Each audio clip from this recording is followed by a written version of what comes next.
Hey gals, welcome to Binge Free Bestie, the podcast where we ditch the diets, break free from binge eating, and build a safe and empowered relationship with our bodies. I'm your host, Nicole Gaviria, a registered therapist who totally gets it. Binge eating and body image struggles? Yep, I've been there, done that, and I've got the therapy bills to prove it. But here's the good news, bestie. I've recovered and I'm here to help you to do the same. This poddy is all about real, evidence-based strategies from my therapy practice, plus down-to-earth, relatable girl talk with me and some of my amazing besties and other experts who have their own stories, tips, and tricks to share with you. So, whether you're tired of the diet cycle, ready to ditch the shame spiral, or just want to feel more confident in your own skin, then you've come to the right place. It's time to get real about food freedom, body acceptance, self-care, and building a life you truly love. Let's get into it, besties. Hey besties, and welcome back to our poddy on body acceptance. This is part 2 and I'm going to be giving you 5 more tips on how to work towards body acceptance. So we're continuing this journey in helping you to nurture love and respect for your body. If you did miss the first 5 tips, it's just in the prior episode, so catch up on that one after you've had a listen. Doesn't matter which order you listen to these 2 episodes. Alrighty, so let's dive on in. So tip 1 is to speak kindly to yourself. Now, I know that this is what you know you're meant to be doing, but we are all our own worst bullies and our own worst critics, yes. But self-love begins with kind self-talk. So replace those negative thoughts about your body with affirmations of your worth and beauty. And remember, how you speak to yourself really does matter. I've got a blog on my website with some affirmations that you can use if you are struggling to come up with ways to speak kindly to yourself. Because you know what? When you have spent your whole life berating yourself and putting yourself down, it can feel like a lie, or it can feel really awkward and really clunky when you first try to shake that up. So just, if you need some help around some ideas, check out the blog. Link will be in the show notes.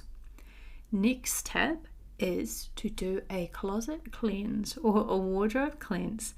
So listen to this. Your clothes are supposed to fit your body. You're not supposed to try and squeeze into your clothes. I'm going to say that again. Your clothes are supposed to fit your body. You're not supposed to try and squeeze into your clothes.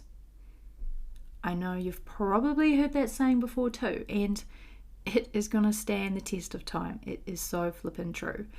Please let go of clothes that don't fit you or make you feel uncomfortable. Keep only those items that make you feel good in your current body, with your current weight and shape. When you feel comfortable, that's what's going to lead to confidence, and confidence helps you to respect and honor your body. I also want to take a wee moment to talk about clothing sizes. And to put it simply, it's all a load of utter bullshit, but I'm going to expand on that point. So, fashion sizing can really feel like a bit of a maze, and rightly so, because each brand follows its own set of sizing standards. Now, I used to have my own plus size fashion brand.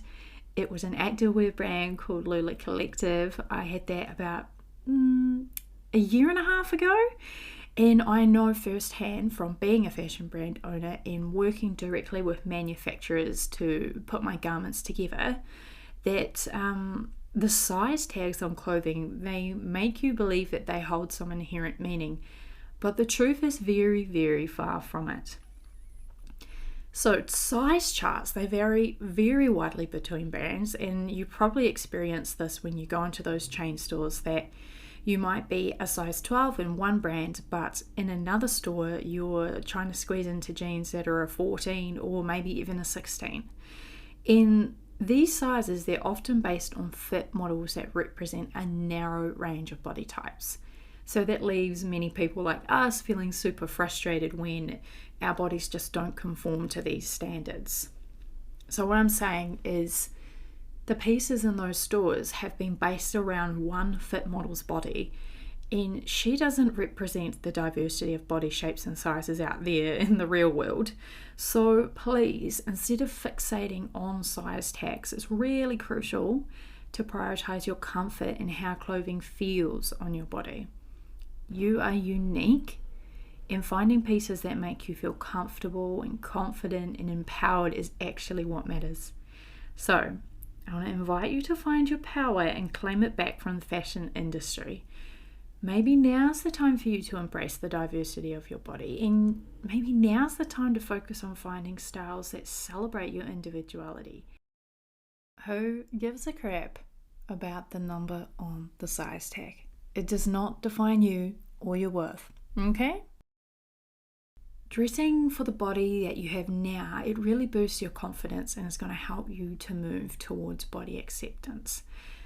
So please take me up on this challenge. Go into your wardrobe, have a look. Is there anything that you've been saving for a rainy day or saving for when you're in that goal body? Because keeping those pieces are actually making you feel like crap. And you need to have fun. You need to have fun when you're shopping. You need to have fun when you're out, when you get up in the morning and you're looking through your wardrobe and, you pick something that inspires you, something that lifts you up. You don't want to be going through your wardrobe feeling, irritable or sad or depressed or guilty because you're rifling through your stuff and nothing fits and nothing makes you feel good. And so you're forced to wear something that really sets you up to fail for the day. So, wardrobe cleanse. And if you're game, I know it's hard, I know it can be quite frustrating, but try going to those stores and forget about the number on the label and just try things on until you find something that fits and feels good. Right, next tip 3. Limit your social media triggers. Oh, I know you know all about this one, and it's that social media has a significant impact on how you perceive your body. So to improve your body image, we're going to need to limit exposure to content that triggers comparison or negativity. Instead, I want you to focus on following accounts and content that really uplift and inspire you. I want to encourage you to take a moment to initiate a social media cleanse. So we're doing a wardrobe cleanse and then we're going to do a social media cleanse. Remove any pages that make you feel negative about your body, pressure to conform to unrealistic standards, or unsure about yourself. Embarking on a social media cleanse can be incredibly liberating, and in my workbook, Embrace Your Body, I do provide a step-by-step guide on how to cleanse your social media, how to call out social media bullshit when you see it, how to be a little bit more discerning about the pages that you're following. And just to give you a little bit of insight into some of the tips that the book gives you, one of them is that when you see a piece of content, I want you to ask yourself, why is this person posting this?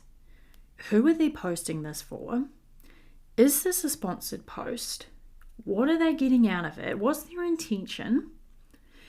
Has it been filtered, edited? All of these kind of questions just to start to break it apart and see it for what it really is, because we all know that most of the content on socials is self-serving. None of these influencers really care about you.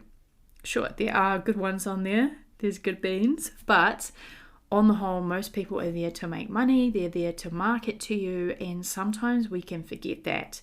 So if you're seeing influencers and you're looking at their bodies or their fashion or whatever they're trying to sell you, just remember that they are trying to sell you something, a dream, a lifestyle, a product. They're not really in it for you, so you need to make sure that you curate your feed so that it's a space where you feel safe and inspired and empowered. Okay? So if you want to get that full guide on how to do a social media cleanse, it's one of the activities within my workbook, Embrace Your Body. Link will be in the show notes. Tip 4. Now, this one might be a little interesting for some of you, and that is to ditch the scale. Now, your value goes far beyond any number. Shift your focus from weight to how you feel. This is a key concept of body acceptance. I want you to embrace your health and happiness instead of fixating on an arbitrary measurement. Achieving body acceptance is really, really challenging when we try to chase after numbers on a scale or with a measuring tape. And I'm not saying that you don't have to swear off weighing yourself forever, but I really recommend to put the scale aside for a while as you heal your relationship with your body. Let's be honest, and I know that you know this, that the scale's number or the measuring tape's number is actually not beneficial, and in fact it can be quite harmful. So when you decide, yes, I want to move towards a body acceptance, then weight loss goals or measurement goals need to go on the back burner because they contradict your ability and they act as a barrier for you to be able to achieve body acceptance. So like I said, not asking you to not have a goal, you can't have a goal weight, you can't have, it's your body. I'm all for body autonomy, but to achieve body acceptance, please take a break, at least for now, and just explore how freeing it could be when that number no longer dictates how you should feel about your body. Final tip for today, tip 5, is to find joy in movement. So, exercise should be enjoyable. It shouldn't be a punishment. It's time to find activities that you love and prioritize for fun and just the joy of moving over intensity and achieving, I did 50 sit-ups, 50 burpees, whatever it is. Now I've achieved something. You're going to be more consistent and actually start to enjoy movement when you start to do fun things with your body. I know that when I was back in my dieting cycle and doing all the gym programs and everything to try and mold my body into that kind of beauty body standard thin ideal, I was only doing gym programs that I was told would help me to reach my ideal weight and shape. I wasn't doing anything that I enjoyed at all, and in fact I friggin' hated it.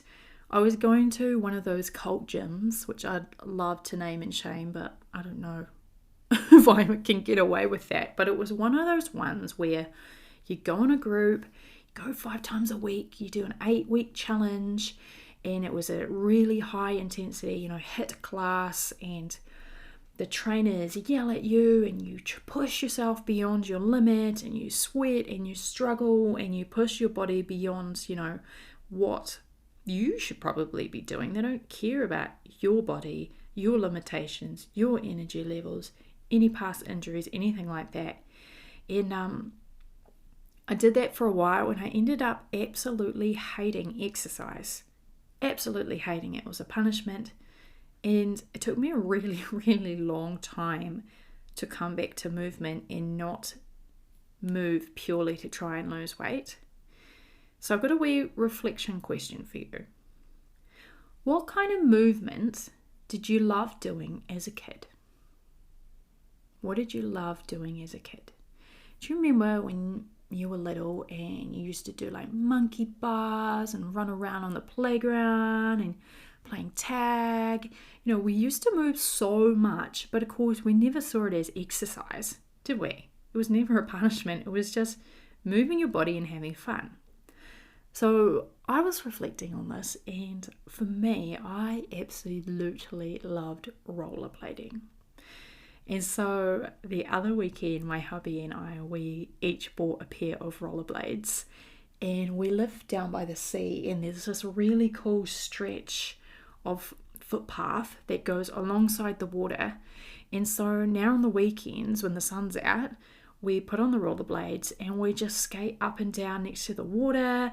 And yes, I'm in my 30s, he's in his 40s, and I don't care, probably we look like dickheads, but it's so much fun. And holy moly, it is such a good workout.